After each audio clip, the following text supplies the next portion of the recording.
डर और चिंता ये ऐसे शब्द हैं जिनसे हम सब वाकिफ हैं, है ना?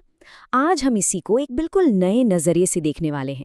हम क्या करेंगे? हम भगवत गीता के हजारों साल पुराने ज्ञान को आज की मॉडर्न साइंस के साथ जोड़कर देखेंगे, ताकि ये जो एक कॉमन ह्यूमन एक्सपीरियंस है, इसे हम और गहराई से समझ पाएं। तो सबसे पहले डर। आज की इस भाग दौड़ भरी दुनिया में डर लगना कोई पर्सनल फेलियर नहीं है, बिल्कुल नहीं। ये एक कह सकते हैं कि बहुत ही नॉर्मल ह्यूमन एक्सपीरियंस बन चुका है। हम सब किसी न किसी तरह से इसे महसूस करते ही हैं। कभी काम का प्रेशर तो कभी सोशल एक्सपेक्टेशंस। अच्छा, कभी ऐसा हुआ है कि बिना किसी वजह के बस यूं ही डर या घबराहट महसूस हो रही हो? कोई साफ कारण नहीं है, पर अंदर से एक बेचैनी है। ये एक ऐसी फीलिंग है जिसके बारे में लोग ज्यादा बात तो नहीं करते, पर इसे फील जरूर करते हैं। और ये डर होते कैसे हैं? अक्सर हमारे ख्यालों में घूमते रहते हैं, जैसे अरे भविष्य में क्या होगा, या कहीं मैं फेल तो नहीं हो जाऊंगा। और वो सबसे बड़ा डर, लोग क्या कहेंगे, है ना? ये डर हमें कई बार बहुत अकेला फील करा सकते हैं। पर सच ये है कि ये एक शेयर्ड एक्सपीरियंस है, हम अकेले नहीं हैं इसमें। और यहाँ एक बात पर गौर करना बहुत ज़रूरी है। अगर इन छोटे छोटे डरों को हम नज़रअंदाज करते रहें ना, तो ये धीरे धीरे एक परमानेंट एंग्जाइटी में बदल सकते हैं। एक ऐसी चिंता जो हमारी डेली लाइफ को इफ़ेक्ट करने लगती है। और इसीलिए इसकी जड़ तक पहुँचना, इसे समझना बहुत ज़रूरी हो जाता है। तो इस चैलेंज से डील करने के लिए चलिए हजारों साल पुराने ज्ञान की तरफ चलते हैं। भगवत गीता में डर को लेकर एक बहुत ही गहरी साइकोलॉजिकल इंसाइट दी गई है, एक ऐसा नजरिया जो आज भी उतना ही रेलेवेंट है। तो गीता क्या कहती है? देखिए, गीता के हिसाब से डर की असली वजह बहुत सिंपल है। डर तब पैदा होता है जब हमारा मन फ्यूचर के रिजल्ट्स यानी कि परिणाम से बहुत ज्यादा जुड़ जाता है, खासकर उन परिणामों से जो हमारे कंट्रोल में है ही नहीं। बिल्कुल वैसे ही जैसे कुरुक्षेत्र में अर्जुन युद्ध के अंजाम को लेकर डरे हुए थे।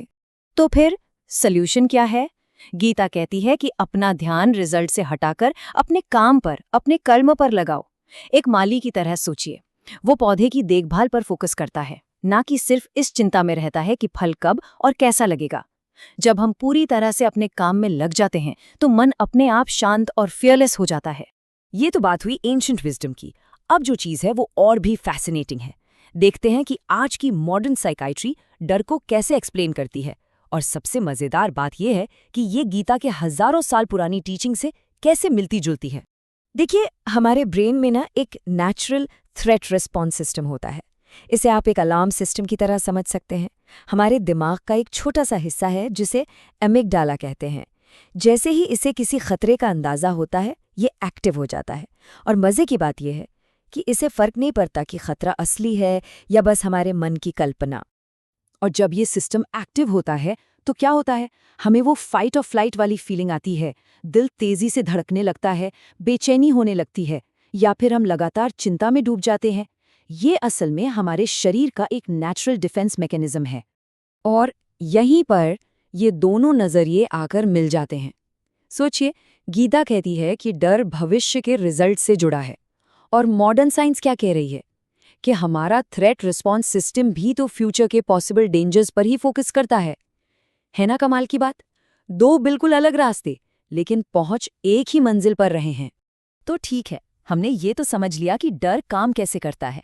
अब सवाल ये है कि अपने मन को शांत करने के लिए हम कर क्या सकते हैं। चलिए अब 3 प्रैक्टिकल टेक्निक्स देखते हैं जिन्हें अपनाकर हम डर और चिंता को मैनेज कर सकते हैं। नंबर 1, प्रेजेंट पर फोकस करना। भविष्य की चिंताएं छोड़कर अपना पूरा ध्यान इस पल में लगाना, क्योंकि कंट्रोल तो सिर्फ इसी पर है ना? नंबर 2, डीप ब्रीदिंग यानी गहरी सांस लेना।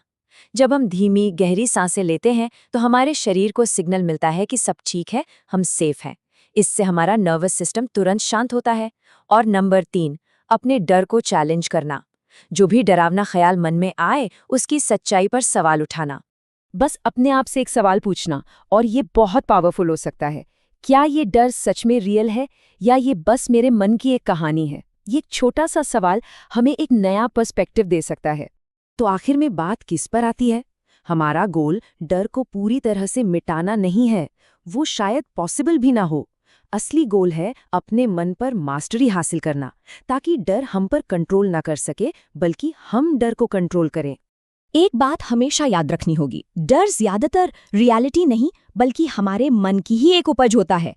ये बस एक थॉट है, एक ख्याल है, जिसे हम अपनी एनर्जी देकर बड़ा और पावरफुल बना देते हैं। जिस पल हम अपने मन के पैटर्न्स को समझना शुरू कर देते हैं और उसे कंट्रोल करना सीख जाते हैं, उसी पल से डर और चिंता का असर अपने आप कम होने लगता है। सारी पावर हमारे अंदर ही है।